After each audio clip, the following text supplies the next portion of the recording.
Hello, my pretty awkward family. I am coming to you fresh off a retreat. I'm literally recording this Monday morning. I just got back from a mastermind retreat that I'm a part of yesterday, Sunday, and I had this space, I had this time, and I honestly, a part of me was like, I should record this after I've digested more and really gone through all my notes because I have notes in three spots on my notes app on my phone, Google Docs, and then a journal. I'm a big pen and paper person, especially when I'm doing more like thought work and more mindset stuff. So I have notes all over the place. And I have some things booked today that basically just didn't give me a ton of space to have like deep reflection. So I'm going to save that for this weekend because I just know I'll have more space and time. But I was like, I still have so much to share. So I'll probably do two of these episodes. One will be today, obviously, that you're listening to it. It'll be more of a fresh in my mind.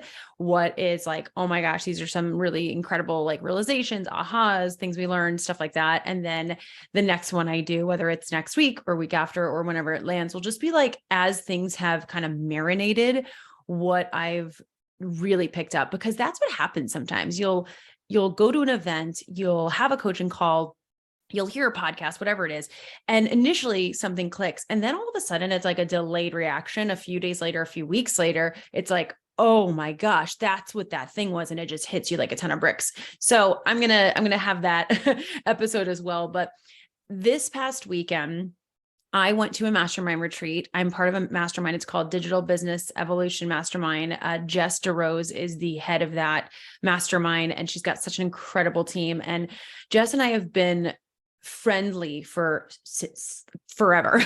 Like since I started my business, pretty much. We started around the same time, and we were kind of always rooting each other on. Not kind of, we were always rooting each other on. We were always like, we were coached by similar people, by the same people, not similar, by the same people at many times, but we never were like in a group together or anything like that. But we were just like, you're a real one, like high five across the internet. And we like DM'd each other a couple times. We both were from the East Coast, New York. And so we just had a lot of similarities and similar values. And we were just, I really respected the crap out of her and vice versa. She was actually on my podcast last year, and it was such an amazing episode.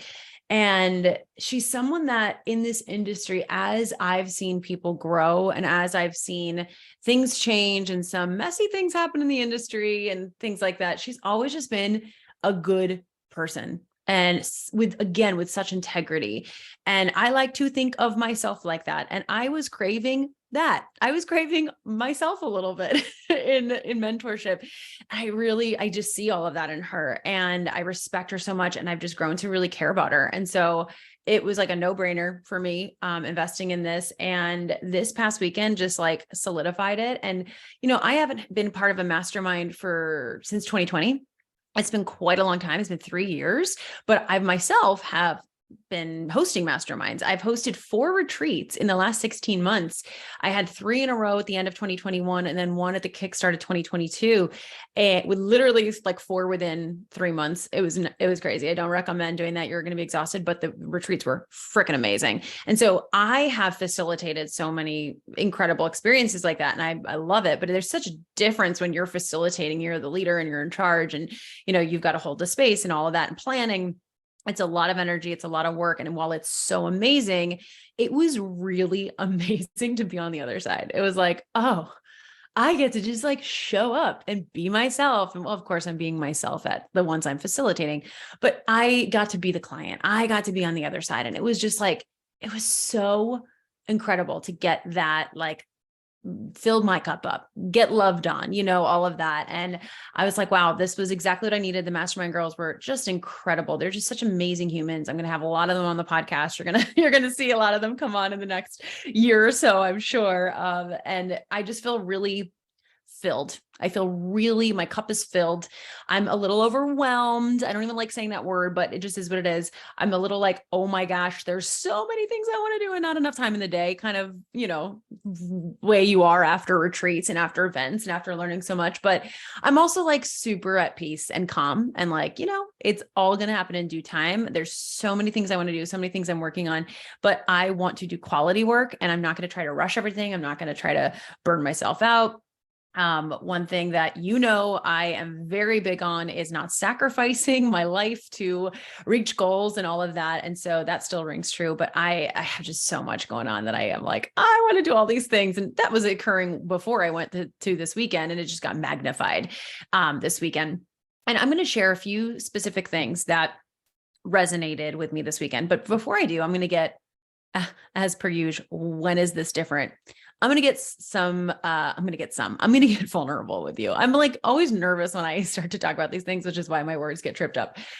I'm going to get really honest with you and I was this weekend, and I probably said this before, but this weekend, I don't want to say the word triggered because I did not feel triggered. It really wasn't. And they asked us a few times. That's what I love too. They asked us like, how was that for you after the incredible guest speakers? So like, how was that for you? Like, what did you learn? Were you triggered? Right? That's normal. Like, especially if you're wanting to be at a certain point and you feel like you're behind or whatever it is. And I don't think the word was triggered for me, but something that has crossed my mind a few times is I should be where my mentor is. We started at the same time. We had a very similar trajectory. We were making around the same amount of money. Like we had a lot of the same success, like financially. If you look at it, it was like we were neck and neck. And just point blank, she was a huge competitor. We were competitors. We essentially did the same thing. We essentially served the same client. Now we're very different. Obviously, we're all unique, and we really believe in that. And our content and the way we show up and all of that, of course, is going to be different because we're all different. But essentially, at the end of the day, if you're going to bottom line it, we serve the same people and we help them do the same things. So when I first joined, a huge thing that kept playing in my head is I should be there. I should be there. I should be there. I should be making that much right now. I should have made that much already, And a huge thing this weekend that I did, the biggest takeaway for me was I'm letting go of who I was to become who I want to be. And when you've had a lot of success in business, I've had a lot of success in business. I've had a lot of financial success. I've reached milestones. I've reached certain things that people strive for in this industry, these, buzzworthy numbers, if you will. And sometimes it can mess with your head because once you reach it, you think now there's this new standard. And if you dip below, you are not worthy and you're not good and you failed and all these things. And even though I've done so much work around this, it definitely creeped up a little bit. And I realized, Megan, you've got to stop complaining and you've got to stop referencing to, well, a few years ago, well, that, blah, blah, blah, and stop putting yourself down.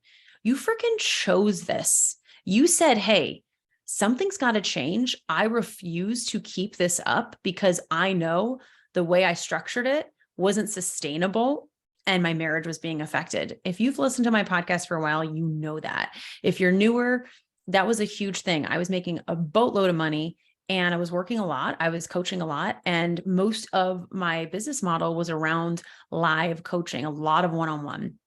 And it really negatively affected my relationship. I wasn't able to emotionally be there. We already had issues way before my business, but they were exacerbated. And I made the choice to step back. I made the choice to cut a lot of income without having any way to replace it. I made a choice to sacrifice that. I made a choice to pull back and figure shit out and work on my marriage first and foremost. And that was the priority the last 2 years, all of 2021, all of 2022.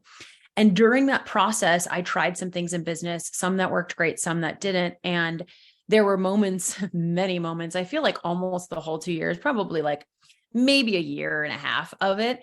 I literally felt, if you're watching this on YouTube, you can see me now, but I felt like I was flailing. I was like, what am I doing? I felt like I was just like, well, let's try this. Let's try that. And flailing. And I had to realize this. And my mentor, Jess, and the other girls at the mastermind helped me realize this. While I was flailing, while I was like, no clue what I'm doing, not direction, because I just felt like my identity was so tied to how much money I was making when I stripped all of that. And I was just working on my marriage and kind of like sustaining everything. I was like, who am I? What am I doing? All this stuff. Like I'm trying to reinvent myself and everything. And I just felt like I was all over the place. Even with that, I still made over $500,000 each year flailing. And I had to go, Megan, you need to stop complaining. You need to shut your mouth And you need to be I'm going to curse if kids are around. I know this is already explicit, but I'm just going to say it. You need to be so fucking grateful right now because you have an amazing life. You have an amazing marriage. You have incredible friends, like deep friendships. That's another thing that I've really cultivated and prioritized over the last few years. You have gone to incredible places. You've been to Europe a few times in the last few years. You've been all around the country. You have the healthiest body you've ever had. Like my body has never been healthier. My relationship with food has never been better. You have incredible clients who keep coming back, who are getting amazing results. You are making amazing money. You're making life-changing money. You are living a bi-coastal life, paying for an apartment in New York and paying for a home that you own in Las Vegas. Like all of these incredible things that I was whining about because I'm not where she is right now financially, and I should be. If I didn't hold back, if I didn't stop, if I didn't put the brakes on, I would have been there, hands down. But I would have also possibly burned out. I would have also possibly been divorced. I would have also possibly been really unhealthy. I would have also possibly have neglected a lot of friendships. Now, I'm not saying that would have happened, but the reason I wanted to start with this and be really honest about how I was feeling is because it is so, I'm literally shaking. My hands are shaking right now. It is so easy to see someone's success and go, man, I should be there, right? I should be there, and compare yourself. But the thing is, you do not have the same journey, right? You do not have the same journey. I could not have done that because the things that mattered most in my life were needing my prioritization, were needing my attention, right? And at the time, my mentor, other people who kept going and were able to have that double their income every year kind of thing, right? They didn't have that. Or they did, and I don't know. And maybe that was sacrificed. That's another thing. You don't know what's actually going behind the scenes, right? So either they did sacrifice things that I refused to keep sacrificing, or they didn't have that come up and that wasn't an issue for them. And so they were able to continue on, right? Their marriage was already solid. Their health was already solid. All these things. Mine wasn't. My relationship and my health wasn't already 100% solid. It needed to be before I could continue, because that's number one for me. That is number one for me. You know that. So you cannot compare your trajectory and your journey. And if you do, just like myself, it is going to keep you in the past. And my friend, there is so much juiciness in the future. There's so much amazingness ahead of you and so many doors and opportunities that are going to be presented when you open up to that and you let go of the past. And that's, I feel like, what I did this weekend. Like, while I learned some really amazing tactical things and some things that like I was already doing was like confirmed, which was really nice. That was the biggest thing for me. That was it. That was 100% worth, honestly, the whole year. Like, it's a year-long mastermind, and that's what was worth it. And honestly, it's nice to be in one because it makes me go, yep, the mastermind I'm running, this is why it's so important.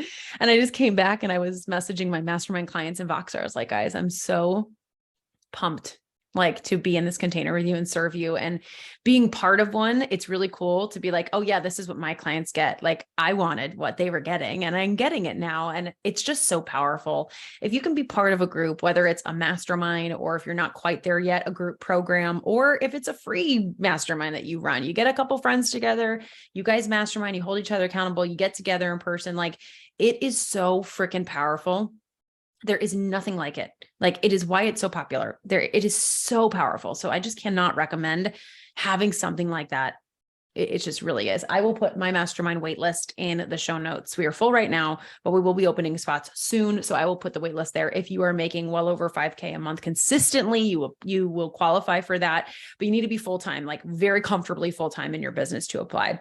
Otherwise, I have my group program, which will be launching in April. I'll put that waitlist as well. So 0 to 5K, if you're not quite at that consistent income, SOSA 2.0, the accelerator waitlist will be in the show notes. And then if you are, my mastermind waitlist will be in the show notes for you. Little shameless plug there.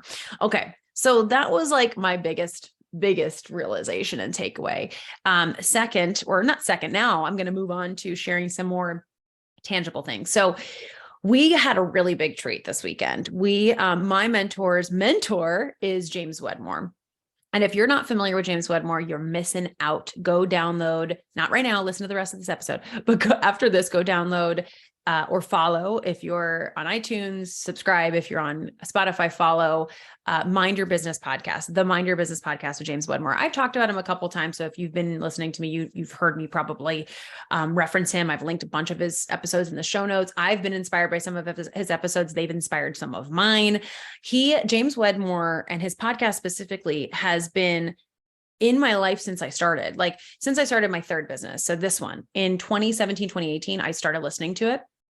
And I texted my best friend because we started listening to it together. And this weekend, he was at the retreat because he's my mentor's mentor and he lives in Sedona where we were. And so he came to the retreat and spoke to us for like 3 hours. And his amazing girlfriend, Jenny, who's, so incredible. Like she's just pure magic, literally. Like she's a psychic. She's freaking incredible.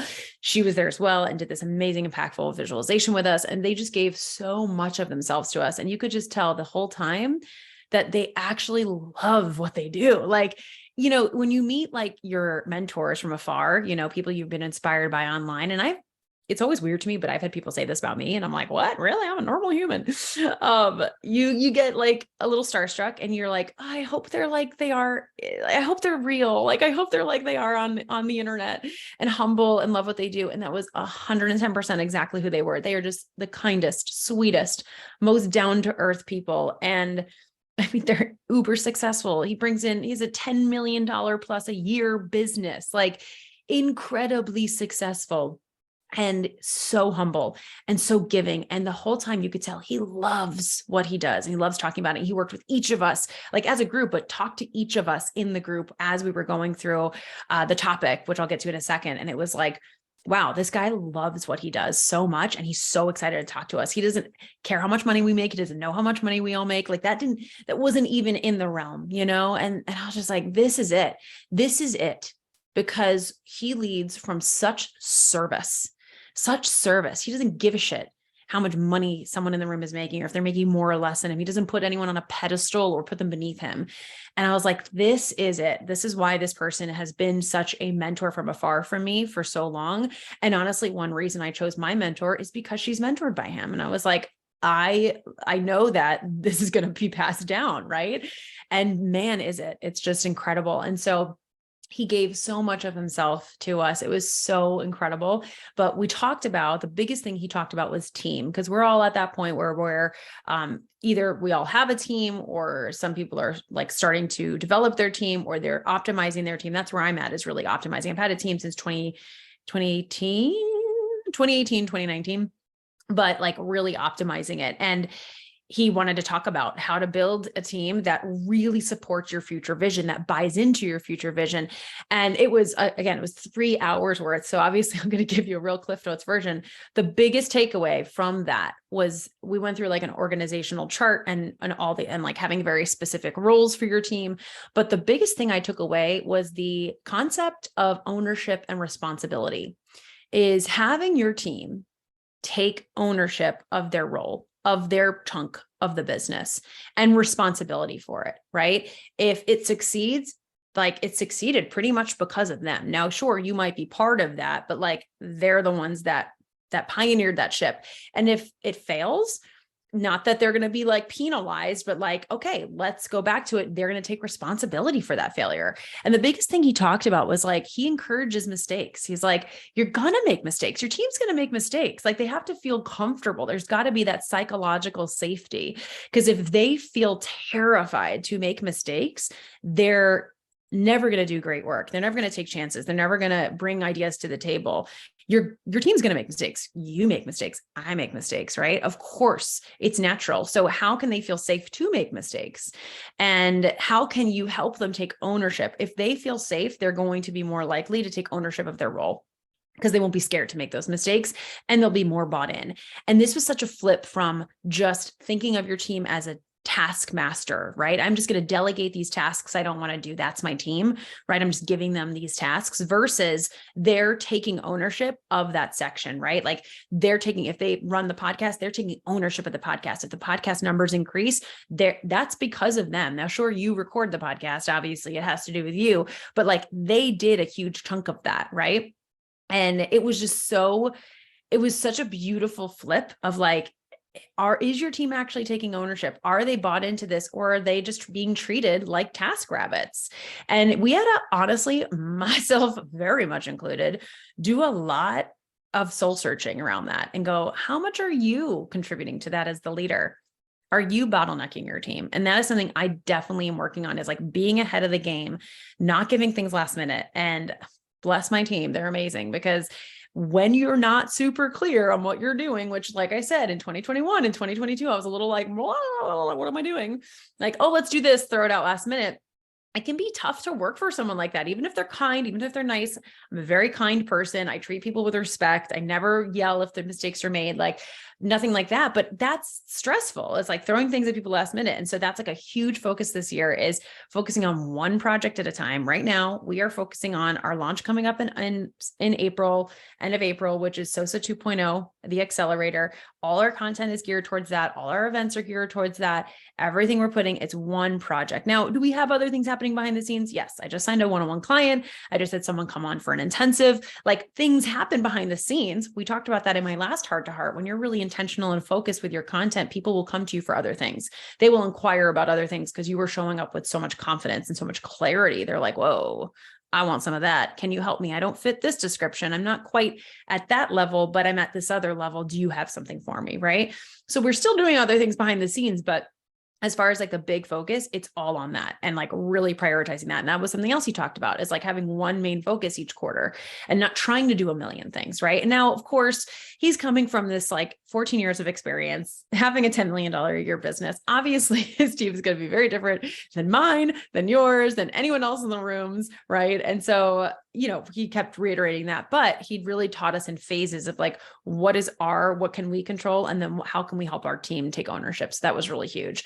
Another really cool thing that we learned is we had another amazing guest speaker. Her name was Jenna. I want to get her Instagram up for you so you can make sure and go follow her. And James Wedmore's Instagram is just James Wedmore. Pretty self-explanatory. But Jenna's, I think it's You Can Brand. I want to just get that up for you. Let's see. You Can Brand. And she does, oh my gosh, what does she not do? She was so incredible. Her name is Jenna Sword.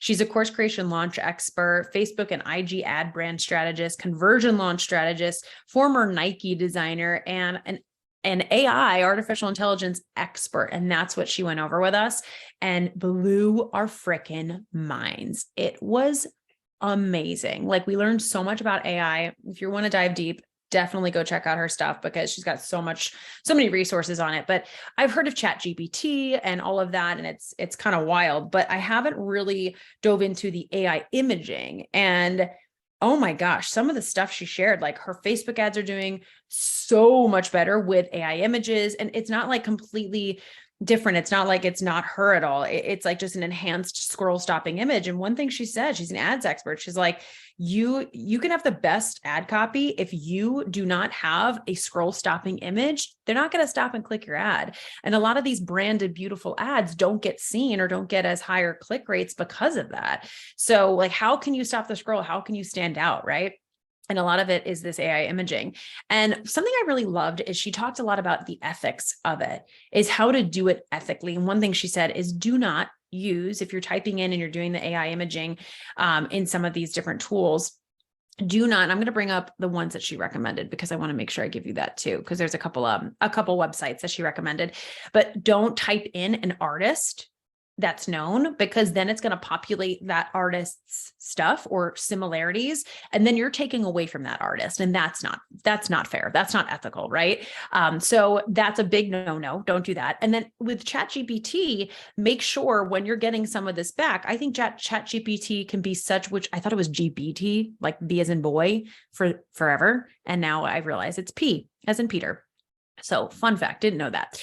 But even with ChatGPT, when you get your stuff back, one, run it through a plagiarism like site to make sure like it's not just plagiarized from, it's not like they're just not taking it from something specific on the internet that's already created, but also you have to add your own flair. You have to. I talked about this recently when I was quoting Rick Mulready's AI episode, and he talks about this. You have to add your own flair. And hello, I'm like the biggest fan of uniqueifying everything. How can you make it unique to you, right? That's like the thing I help people do, is sell out their offers by developing their unique method. So how can you do that with this copy? You use it as inspo, use it as a great template starting point, but then make it your own. Nothing will replace that. You will literally sound like a robot if you copy paste, because it is a robot. So you've got to add your own flair and spice, but it can be a really great place for you to start to get some ideas. But man, it was just so wild. So definitely check out some AI imaging. It was really incredible. So some of the websites she recommended, Canva has an AI feature, Jasper, Jasper, Dalle. I think it's Dolly pronounced. And then the one that she said is the best quality is Runway ML. Runway ML. I just signed up for it. I did the free version, but we might upgrade to the paid. I think it's like $15 a month, just to use some more of the capabilities and features and things like that. But I even wrote down some ideas that I want to do. I want to make Alexis Rose reels I'm going to be bringing Alexis Rose back. If you're new to my world, I like to impersonate Alexis Rose and do some business lessons as Alexis Rose from Schitt's Creek. If you're not familiar with that show, you won't get it, but if you are, you will definitely get it. So that's something. I also want to create some Vogue covers in Harry Potter themes, which I think could be fun. I want to create a vision board for just myself using it, and personalized gift for clients. It's another really, really great thing that you could do for clients too. So that is some stuff that we are going to be trying from that. And there's just so much more to it. There was like tons of stuff. There's a deep dive into it. But again, I really love that she talked about the ethics of it and how to do it ethically. And then lastly, I want to just talk about something that James mentioned, and it was just kind of a theme throughout the whole weekend. And it's so simple. It is so simple. But man, when I wrote this down, I was like, do I know the answer to this? And this is something that on my next mastermind call next week, I'm going to definitely be diving into this with them. Know what you want, and then know what your business needs from you to get there. That's it. And I want you to be really honest right now. Do you know what you want in your business? Truly. Can you say it simply right now with confidence? Is your answer really complicated? Is it kind of like listing a million things? Know what you want in your business, AKA your direction. Where are you going? Where's that quote unquote end goal? And I say quote because we're never ending. We're never there, right? But like, know what that vision is clearly. And then you have to figure out, what does your business need from you to get there? And that will include hiring certain people eventually, right? If you're just starting, obviously you're going to be a solopreneur for quite a while. I hit my first 6 figures. I hit my first multiple 6 figures by myself with one tech VA. That's it. Who did my email, and like some tech setup with like opt-in pages, because I hate that stuff. I'm like, no, get me away from there. But besides that, like I got to multiple 6 figures in my business with one tech VA. So you can be a solopreneur for quite a long time. Or solopreneur with a little bit of help for quite a long time, right? So know what you want and know what the biz needs from you to get there. And then I'm just going to end with where I started. You can't get to your next level if you are operating as your past self, if you're holding on to things that used to be successful, or maybe you're just starting your business and you're holding on to who you were and you're thinking like you were. If you want to reach, let's say, your first 6 figures in your business, or you want to make 50,000 this next year and replace your full-time income. Let's say that your full-time income is 50K a year and you want to replace that. How do you have to show up? How would someone who's making $50,000 a year from their business, their own business as an entrepreneur, how would they show up? How would they make decisions? How would they be looking at social media? How would they be scrolling social media? How would they be approaching their daily to-do list, right? Same thing for your first 100K year, multiple 6-figure year, first 7K year, and above and beyond, right? And this is something I've always known conceptually and I've done in the past, but I think I let go of a little bit. And when you are operating as that, you aren't paying attention to what everyone else is doing. You're not comparing yourself as much, because someone who is so laser focused on those goals, they don't have time for that. And so I want you to remember that anytime you start scrolling and comparing as you scroll, or anytime you start saying, oh, but I should be here, I should be that, ask yourself, would someone who is making 50K, 100K, multiple six figures, seven figures, whatever your goal is, right? Whatever is that big vision for you financially, would they be having these thoughts? And if they were, how would they quickly flip them? I really challenge you to do that, because the sooner and the faster you can do this, the quicker you're going to get there. The quicker you're going to get to these goals, because we all know embodiment is just like 90% of it. The strategy, you will not follow the strategy if you do not embody it, right? If you don't believe it, if you don't believe you can get there, you're not going to do the things to get you there, or you're going to do them half-assed, right? And the energy you're going to put out is going to be really incongruent with what you're doing. I hope this helped you. I had just the most magical weekend. I'm so grateful to the whole DBE team. And I really want you to take what I said today to heart. Like, try not to compare where you are in your journey to someone else. If you needed to do that, you needed to take that route, right? You had to do what you did, and you don't know what goes on behind the scenes of them. You don't know what they sacrificed, or just where they were. Maybe they sacrificed before. Maybe they're going to have to do something in the future, right? Everyone's journey is different. And the quicker, the faster you stop comparing, the quicker you will get to your goal. Like, comparison is the thief of joy is such a true cliche, because it's true. I should say it's such a cliche because it's so true. Man, it's so true. Because when I look at what I did the last few years, I'm like, do you know how many people would die to be where I am at right now? Like, I should be so freaking grateful that I basically cut my time in half. And last year, we actually increased our profit a lot from the year before. Profit. I'm talking profits, not just sales. I'm talking profit. By almost $100,000, like a lot. Like, so many incredible things happen, even though I felt very flaily and all over the place. Still, we served so many people. We still put out really amazing content that infected, that sounds weird, that impacted so many people, right? That helped people move their businesses forward. We helped a lot of people go full-time in their business, hit six figures, hit multiple six figures. Some even hit seven. We did incredible freaking things in this company in the last few years. And for me to downplay it because I'm not where I thought I would be, because I had to take a step back and I chose to, it's just really unfair to all of the work and all the people and my husband and everyone who's involved. And so I'm done with that. I'm done with that, right? Like, no more looking back, my friends. We are looking forward, and we are in the moment. And that is what's going to help you have the most magical year in business. I know you can do it. All right. I love you. Thank you for being here, and I'll see you in the next one.